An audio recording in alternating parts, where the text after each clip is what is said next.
হিন্দু কোনো ধর্মের নাম না, ধর্মের নাম হলো সনাতন, ইসকন, দাদাস্বামী, ব্রহ্মকুমারী, আর্য সমাজ, নিরঙ্কারী, আরিয়া সমাজ, এমনি ভাবে 14টা আছে। এই দেশের অধিকাংশ হিন্দুরা নিজেদেরকে সনাতন ধর্মের অনুসারী বলে দাবি করে।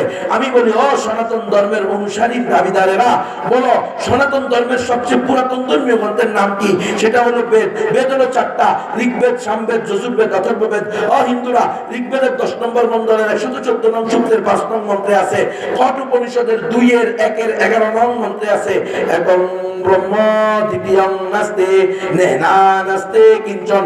একং ব্রহ্ম সংস্কৃত ভাষা, মালিক আল্লাহ একজন, দ্বিতীয়ং নাস্তি, দ্বিতীয় কেউ নাই, না না নাস্তি, নাই নাই নাই, কিঞ্চন বিন্দু মাত্র নাই।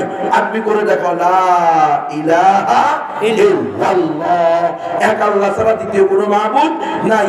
ও হিন্দুরা, তোমাদের শাস্ত্রে স্পষ্ট আছে, লা ইলাহা হতি বাদম ইল ইলাহা পরম পাদম জন্ম বৈকুণ্ঠ অপরিণতি তজপি নামু মুহাম্মাদু। যদি তুমি লা ইলাহা ইল্লাল্লাহ বলো, তাহলে তোমার সমস্ত পাপ মুছে যাবে।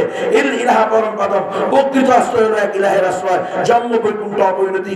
যদি তুমি চাও যে মৃত্যুর পরে বৈকুণ্ঠ নামের সঙ্গে দেবা, অর্থাৎ জান্নাতুল ফিরদাউস দেবা, তজপি নামু মুহাম্মাদু, তাহলে মুহাম্মদ সাল্লাল্লাহু আলাইহি ওয়াসাল্লামের নাম জপো, বলো লা ইলাহা ইল্লাল্লাহ মুহাম্মাদুর রাসূলুল্লাহ।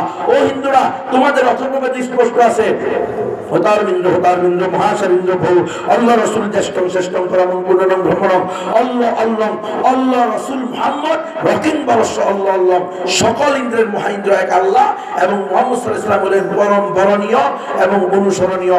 বলো আশহাদু আল্লা ইলাহা ইল্লাল্লাহু ওয়া আশহাদু আন্না মুহাম্মাদান আবদুহু ওয়া রাসূলুহু। যে কোনো হিন্দুকে বলবেন, দাদা তোমাদের নিকটে যোগ কয়টা? বলবে 4টা, সত্য, ত্রেতা, দ্বাপর, কলি। এখন কোন যুগ চলে? এই হিন্দুরা বলো, এখন তারাই বলবে এখন কলির যুগ চলে। তো কলির যুগে যে অবতার আসবে, ভাববাদী আসবে, তাকে তোমাদের বেদে, তোমাদের পুরাণে, তোমাদের রামায়ণে, তোমাদের গীতায়, তোমাদের ধর্মীয় শাস্ত্রে কি বলা হয়েছে? হিন্দুদের সবচেয়ে প্রামাণিক ধর্মীয় গ্রন্থ হলো পুরাণ। পুরাণ হলো 18টা, তার মধ্যে একটা হলো কল্কি পুরাণ। হিন্দুরা, কল্কি পুরাণে স্পষ্ট আছে, অন্তিম অবতার, অন্তিম ঋষি, কলিযুগের অবতার, দশম অবতার, শেষ বুদ্ধ, শেষ নবী, শেষ রাসূল হবেন ওই ব্যক্তি যিনি সম্বল নামক স্থানে জন্মগ্রহণ করবেন। সম্বল এটা সংস্কৃত ভাষা, বাংলা হলো নিরাপদ নগরী। আরবিতে পবিত্র মক্কা মুআজ্জামার আরেকটা নাম কি? ওয়াহাদাল বালাদুল আমিন, লিল্লাহি তাকবীর। তার মায়ের নাম হবে সৌম্য বা সুমতি, নিরাপদ বা শান্ত, যার আরবি হলো আমেনা, লিল্লাহি তাকবীর। তার পিতার নাম হবে বিষ্ণু, যশ, ভগবান বা আল্লাহর গোলাম, যার আরবি হলো আব্দুল্লাহ, তাকবীর। হিন্দুরা, তার নিজের নাম কি হবে? তোমাদের পুরাণের ভিতরে স্পষ্ট আছে, অন্তিম অবতার, অন্তিম ঋষি, কলিযুগের অবতার, দশম অবতার, শেষ বুদ্ধ, শেষ নবী হবেন ওই ব্যক্তি যার নাম হবে নরা সং সং। অথর্ববেদের পৃষ্ঠে পৃষ্ঠে দেখো, নরা সং সং অর্থাৎ প্রশংসিত, যার আরবি হলো মুহাম্মদ সাল্লাল্লাহু আলাইহি ওয়াসাল্লাম। সুতরাং এই হিন্দুরা, আজকে যদি তোমরা প্রকৃত বৈদিক ধর্মীয় হইতে হয়, প্রকৃত হিন্দু ধর্মীয় হইতে হয়, প্রকৃত সনাতন ধর্মীয় হইতে হয়, তবুও তোমাদের কালিমা পড়ে মুসলমান হওয়া ছাড়া কোনো গতি নাই। দাওয়াত দেওয়া আমাদের দায়িত্ব, দাওয়াত পাওয়া তাদের অধিকার। কোনো মারামারি নাই, কোনো কারাকারি নাই, কোনো ঝগড়াঝাটি নেই। দাওয়াত দিবেন তো ইনশাআল্লাহ? কিভাবে দিবেন? মন্ত্র পারেন? এজন্য গাড়ির ভিতরে বই আছে, আপনার খিদমতে আপনার আমানত, এখানে আছে। একটার দাম 20 টাকা। যাদের তৌফিক আছে 10টা 5টা করে এই বইগুলো কিনে রাখেন।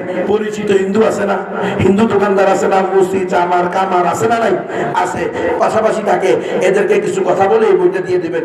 হাজার হাজার লক্ষ লক্ষ হিন্দু মুসলমান এসে এই বইটা পড়ে।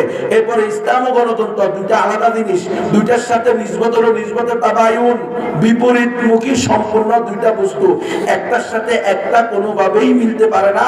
এটার উপর বই আছে, প্রত্যেকে বই নিয়ে যাবেন।